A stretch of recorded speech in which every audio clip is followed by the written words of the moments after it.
Parece que solo fue ayer, cuando me encontraba moliendo trigo y se me presentó a la puerta un extraño con vestiduras blancas y resplandecientes. Yo comencé a temblar, pero mis temores se calmaron cuando él me dijo: María, eres la Madre de Dios, el cual me ha enviado a decirte que concebirás un hijo, quien será grande y reinará sobre todas las naciones de la tierra, y le pondrás por nombre Jesús.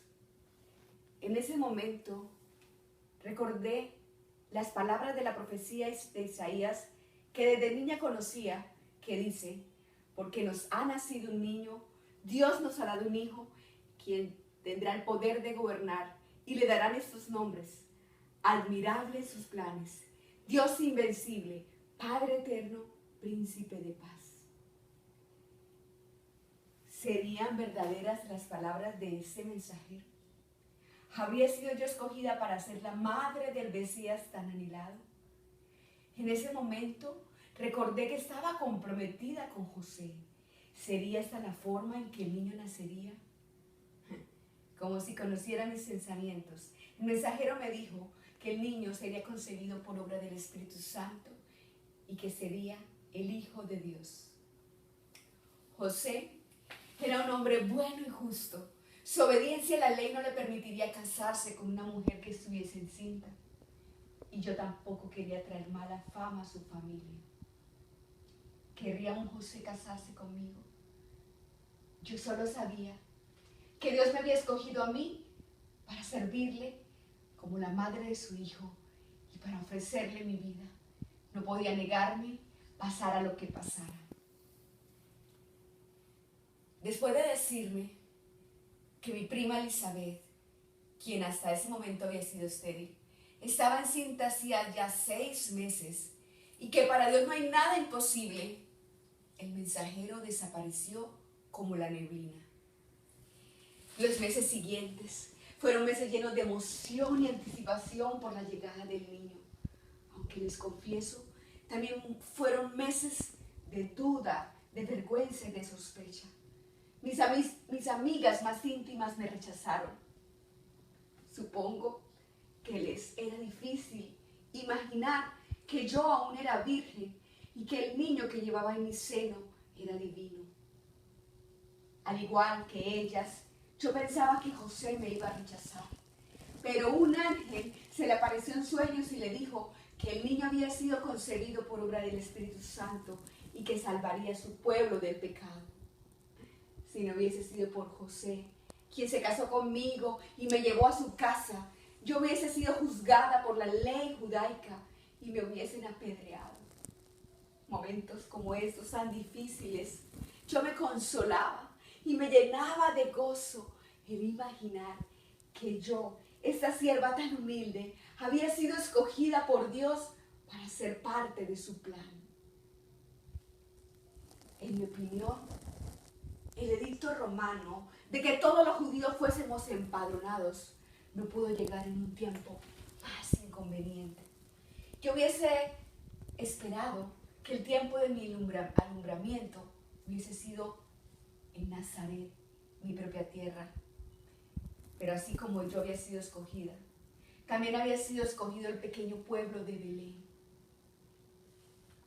El viaje fue muy difícil. Casi 120 kilómetros de recorrido. Y al llegar allí, no había un lugar donde pasar la noche. José buscó y buscó y no encontró un lugar. Al final, encontró un establo. Les confieso, yo había esperado un lugar más digno para la llegada del rey, en especial el Hijo de Dios. Pero aún yo estaba agradecida con Dios porque sabía que era parte de su plan. Le pusimos al niño el nombre de Jesús, tal como el profeta nos había indicado. Corté su cuerpecito con sal, lo envolví en tiras de tela y lo acosté en un pesebre, pues la paja fue el lugar más suave que encontré. Un niño tan perfecto y tan pequeño. Se me hacía difícil imaginar que el Dios del universo podía caber entre mis brazos. Y cuando lo sostenía en mis brazos, yo sentía una sensación tan extraña. Parecía como si Él me sostuviese a mí. Momentos como estos me hacían recordar que el niño era divino. Y yo guardaba ese sentimiento en mi corazón. No los compartía con nadie. Jesús fue un niño totalmente sano. Nunca se quejaba. Siempre fue muy agradecido y trajo tanta alegría a nuestra familia. Aunque Jesús no recibió ninguna instrucción formal, Jesús sabía interpretar la ley y los profetas. Parecía que conociese la palabra desde el inicio. Los sacerdotes, algunos doctores de la ley, se asombraban al ver que a la edad de los 12 años Jesús les hacía preguntas acerca de la ley. Jesús se convirtió en un joven bien parecido.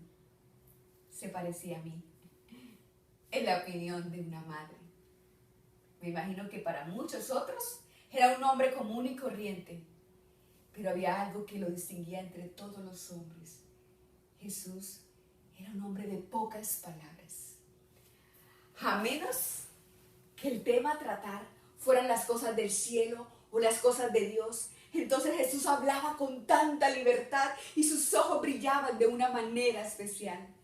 Los que le escuchábamos podíamos sentir la misma presencia de Dios. Jesús los amaba a todos, aún a los rechazados de la sociedad. Yo, siendo su madre, podía sentir su amor de una manera especial, pero en mi corazón yo sabía que los amaba a todos, a ustedes, tanto como a mí, y aún esto era difícil de aceptar. Jesús tenía tanto amor aún por los pecadores, y algunos sacerdotes que se creían justos trataban de provocarle diciéndole que Jesús no era hijo de José, que él no era su padre, lo cual era verdad. Pero trataban de provocarle diciéndole que él era hijo ilegítimo. Pero Jesús siempre contestó frente a estas duras acusaciones con la verdad. Yo soy el Cristo, el Hijo del Dios vivo, decía. Al fin, fueron esas palabras las que lo llevaron a la cruz. Nunca imaginé que mi primogénito, el proclamado rey de los judíos, moriría a tan solo 7 kilómetros del lugar de su nacimiento como un criminal. Aún se me hace difícil hablar de su muerte. Yo pensaba, como todos los judíos, que había entendido su misión y que él establecería su reino aquí en la tierra. Yo quería compartir en sus últimas horas su dolor y su tristeza, así como había experimentado su dolor en su nacimiento y había compartido sus alegrías en su niñez. Pero no pude hacerlo. Sus últimas palabras fueron: consumado es. Él había llevado a término la voluntad de su Padre. Pero en mi corazón yo sabía que estas palabras tenían mayor significado.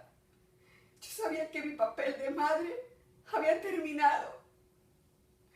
Yo la había tenido entre mis brazos. Yo había escuchado sus enseñanzas. ¿Cómo podía dejarle ir? Él era mi hijo. En ese momento ya no le vi más como mi primogénito. Su preciosa sangre había sido derramada por mis pecados y por los tuyos también. En ese momento lo vi como mi Salvador. Era claramente sus palabras a mis oídos. Él me había dicho, nos había dicho a todos: y después de irme, vendré otra vez para llevarlos conmigo, para que ustedes estén en el mismo lugar donde yo voy a estar. Nunca me había mentido. Mi tristeza fue cambiada en gozo cuando el tercer día supe que él había resucitado. Y ese gozo sigue vivo en mi corazón aún hoy. Sé que le veré otra vez. Y ustedes también le verán, si creen. En verdad, soy bendita entre todas las mujeres. No tan solo por haber sido escogida como la madre del Mesías tan esperado, sino porque se me dio el privilegio de amarlo dos veces. Primero como mi hijo y ahora y para siempre como mi Señor, quien resucitó y regresará por mí.